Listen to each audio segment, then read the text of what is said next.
Hello viewers, are you eager to know about stapler? Stapler was first invented by George McGill in 1866. He is often considered the primary inventor of the commercial stapler.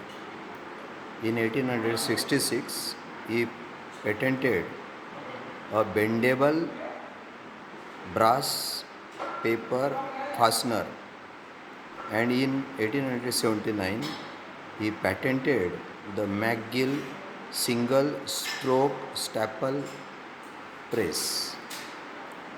Viewers, if you like this information, please like, comment, subscribe and share it amongst your friends. Thank you. See you.